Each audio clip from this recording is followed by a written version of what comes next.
오늘날과 같은 세상이 만들어지게 된 계기는 언제부터였을까요? 사실 이 역사라는 것이 운명의 수레바퀴와도 같아서 잠시도 멈춘 적은 없었겠죠. 변화라는 이 단어를 보면요. 변은 달라지는 것을 말하고 화는 완전하게 탈퇴를 해서 다른 단계로 가는 것을 말합니다. 수없이 많은 변들이 모일 때 화로 탈바꿈하게 된다는 거죠. 그렇게 생각을 하자면 우리 인류사에서 의미 있는 변곡점은 아무리 뭐라고 해도 결국에는 산업혁명입니다. 이 세상은 산업혁명 전과 이후로 완전하게 변해버렸죠. 아마도 이 세상의 변화는 바로 이때부터였는지도 모릅니다. 수천 년 동안 축적된 인류의 지식이 결국 압축되고 압축되다가 폭발을 한 셈이니까요. 그때부터 2000년이 될 때까지 인류는 그동안에 한 번도 경험해보지 못했던 세월을 살아냈습니다. 그러니까 이 농노와 노예의 세월을 살아왔던 인류가 자유인이 되면서 19세기 말 농업사회가 붕괴되고 산업혁명을 일으키고 새로운 세상을 건설하기 위해 팔을 걷어붙였단 말입니다. 이 과학기술의 발전으로 인구도 폭발적으로 늘어났죠. 이 공장을 짓고 산업을 일으킨 사람들이 있다면 그 공장에서 일을 하면서 살아야 하는 사람들도 있었죠. 수요와 공급의 이치를 따라서 이익을 분배해야 하는 상황이 벌어진 인류는 수학의 방법을 가져와서 이 분배의 법칙을 만들어가며 측정 가능한 모든 것, 가령 시간이나 생산량, 비용 같은 것만을 가치로 규정하기 시작을 했습니다. 그 밖에 눈에 보이지 않아서 측정 불가능한 요소들은 모두 배제되기 시작을 했죠. 일의 양, 시간, 일의 강도 같은 것들은 계산이 불가능하니까 가급적 측정 가능한 것들만을 중심으로 계산에 들어간 거예요. 이게 당연히 뭔가 좀 이상하고 불만족스럽긴 하지만 그 당시의 사회적인 분위기가 이 계몽주의를 거치면서 인간의 이성을 최고의 가치로 뒀고요. 또 과학과 기술의 눈부신 결과물을 눈으로 직접 목격을 했기 때문에 모르기는 해도 수학적으로, 과학적으로 그렇다고 말을 하니까 울며 겨자 먹기로 끌려갔을 거예요. 그럼에도 불구하고 모든 게 새로운 세상이었고 모든 게 변해가고 있었고 노력을 하기만 하면 먹고 사는 문제가 해결이 될 거라는 희망도 있었기 때문에 정말 그냥 열심히 살기만 했던 세월이었습니다. 그 힘든 시간 속에서도 웃음꽃이 필 수 있는 요소들이 많이 있었다는 거죠. 이때부터 과학과 기술은 많은 사람들에게 희망이자 종교가 되어갑니다. 완전히 새로운 세상을 만들어가는 이 일들은 고달프고 힘들었지만 아마도 보람이 있었을 거예요. 항상 진지한 토론이 밤새 이어지기도 했겠지만 그 자체가 이미 재미를 보장하고 있었다는 거죠. 그렇게 차츰차츰 이 세상은 과학과 기술의 세상으로 만들어져 버렸습니다. 1, 2차 세계대전을 치렀고요. 다시 불안하기는 했지만 평화의 시기가 돌아왔죠. 전쟁 덕분에 개발된 수많은 기술들은 도시를 건설하는 일에 아주 유용하게 쓰이면서 인류는 드디어 풍요의 시대를 맞이합니다. 그런데 이런 풍요가 우리들의 행복을 보장해주지 않는다는 생각이 싹을 트기 시작합니다. 세계대전 이후에 태어난 베이비 부모들은 풍요 속에서 성장을 하면서 인류가 만들어 놓은 교육 시스템을 통해 인류의 지식을 쓸어먹기 시작을 했고요. 이 부모 세대들보다 월등히 많은 지식을 축적한 세대들은 행복을 찾기 위해서 오히려 방황을 하기 시작합니다. 미국에서는 그게 1960년대부터 1980년대 말까지였죠. 이 대중음악을 들여다보면 그 시대적인 변천사를 알 수가 있어요. 그 시대를 대변하는 음악들이 있으니까요. 1960년대에 락으로 시작을 해서 사이키델릭부터 펑크와 뉴웨이브에 이르기까지 정말 다양한 장르의 시도들이 이루어졌죠. 그리고 이런 도전적이고 진지했던 실험들은 자본가들을 만나면서 엄청난 소비를 일으킵니다. 청바지가 비싼 가격으로 유행을 하고 디즈니랜드 같은 테마파크도 만들어졌고요. TV 드라마와 영화가 제작이 되면서 정말 다양한 생각과 다양한 상상력을 자극하기 시작을 했습니다. 그러는 사이에 기업에서는 모종의 변화가 일어나기 시작을 합니다. 뜻을 세우고 길을 놓고 때를 만나 엄청난 성공은 이루었지만 그 다음에 어디로 가야 할지 방향을 잡지 못하고 헤매는 사이에 후발주자들의 추격이 시작이 된 거였죠. 특히나 일본의 추격은 정말 무서울 정도였어요. 결국엔 1988년 소니가 미국의 거대 레이블인 CBS 레코드를 인수하고 소니 뮤직 엔터테인먼트로 이름을 바꾸는 일까지 벌어진 거죠. 이 기업 간의 경쟁은 무한 경쟁으로 변질이 돼버렸고요. 서로 먹고 먹히는 약육강식이 세상에 펼쳐지게 됩니다. 우리가 웃고 떠드는 사이에 세상은 변해버렸습니다.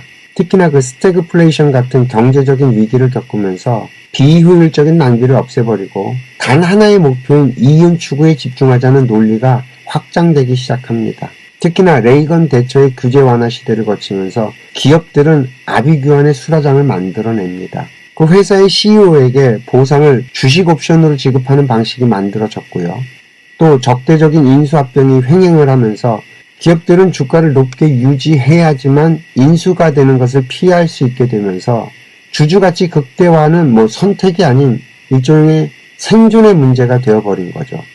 바로 지금 우리들이 알고 있는 이 기업의 문화는 바로 이 시기에 만들어졌습니다. 그리고 1990년대가 되면서 세계화와 IT 혁명이 맞물리고 또 금융자본은 국경을 넘어서 순식간에 이동을 할 수 있게 되면서 이러한 자본의 논리가 전 세계 기업들에게 직접적인 압박을 가하기 시작했고요. 특히나 동구권은요, 공산주의 몰락 이후에 이 서구식 시장경제 모델을 채택하면서 이런 문화를 그냥 그대로 수용을 했어요. 아시아는 IMF를 겪으면서 국제금융시장의 요구에 따라서 미국식 경영 모델을 강제로 수용할 수밖에 없게 되고 말이죠. 그러다 보니 이런 미국식 경영 모델인 주주가치 극대화가 경영교육의 표준이 되어버렸습니다. 자, 이쯤 되면 전 세계가 어떤 식으로 흘러왔는지 이제 좀 보이세요?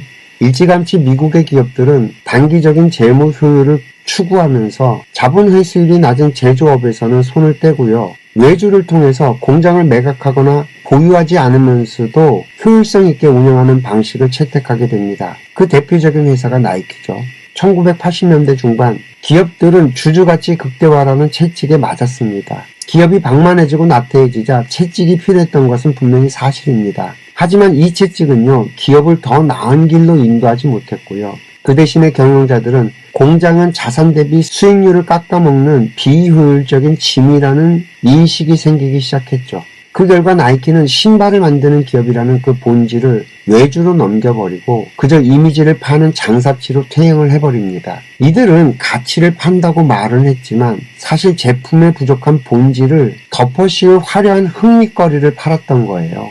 그리고 이 성공신화는 목표가 무엇인지는 중요하지 않고 시키는 일만 실수 없이 완벽하게 해내면 최고다라는 그 독성 공식으로 전 세계 기업들의 답습이 되었습니다. 어디 이게 나이키만 그랬나요? 그 Thinking Different란 문구를 남긴 애플도 그랬고요.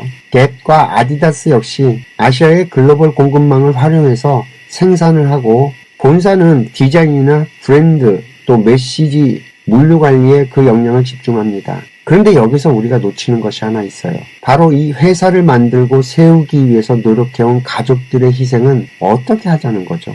같은 꿈을 꾸는 사람들이 모여서 회사를 만들고 그 일생을 운영해온 사람들을 내팽개친 회사는 기업도 사업도 뭣도 아닌 그저 돈만 하는 장사치로 전락을 해버렸다는 겁니다. 바로 여기에서부터 우리들의 생각에 균열이 가기 시작을 합니다. 더 이상 회사는 같은 꿈을 꾸는 사람들의 모임이 아닌 게 된 거예요. 모든 것은 그저 숫자로 드러나는 계산에 의해 처리가 됩니다. 사람이 사라지기 시작한 거죠. 그러니 일을 해도 재미가 없고 보람이 사라진 그러한 세상이 만들어지기 시작을 했습니다. 이 말이 이해가 되실까요? 우리가 무엇을 놓치고 있는 건지. 이 포인트가 이해가 돼야만 우리의 병든 사회를 고칠 수 있는데 말입니다. 아무래도 가장 먼저 발빠르게 시대를 반영한 건 음악 같아요. 1990년대 초반 일본 자본의 유입과 글로벌 빅 레이블들의 통합은 이 음악적인 실험의 위험을 제거하고 안전하고 공식화된 재미만을 생산하도록 강요합니다. 더 이상은 실험적이고 모두가 같이 할 수 있는 음악적 실험은 시도가 될 수 없는 환경이 벌어진 거죠. 이 장사치로 전락한 기업들은 무한 경쟁의 환경 속에서 선택받기 위해서 그저 광고와 디자인 그리고 스토리텔링에 목숨을 겁니다. 당연한 결과죠. 이 제조가 외주화되면 이 제품의 물리적 품질에 대한 통제력은 당연히 약해집니다. 좋은 상품을 사는 게 아니라 좋은 이야기를 사는 일에 익숙해져 가게 된다는 거죠.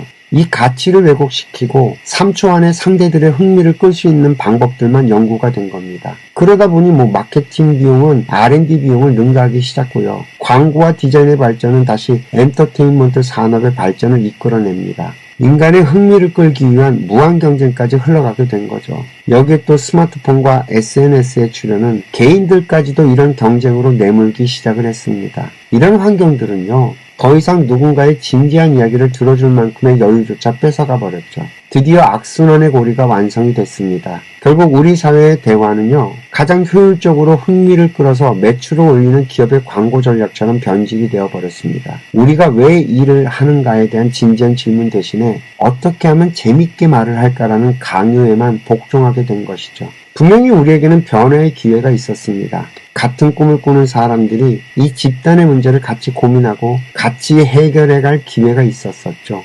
그러나 관성 때문이었을까요? 우리들은 전공법을 택하는 대신에 쉽고 빠른 길만을 선택해 여기까지 왔습니다.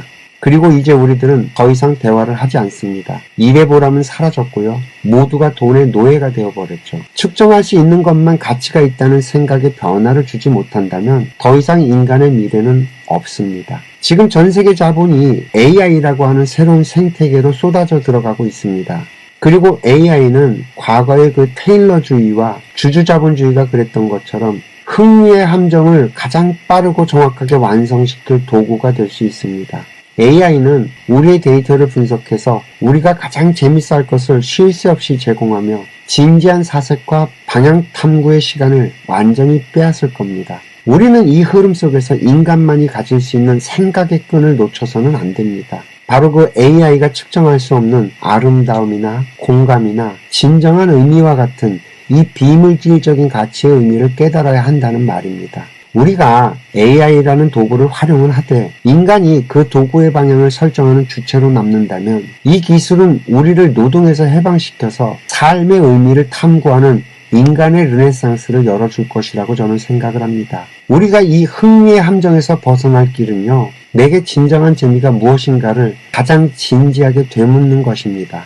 이 시스템들이 강요하는 가짜 재미를 거부하고 우리가 어린 시절 느꼈던 그 탐구와 성장의 재미를 복원하는 것이고요.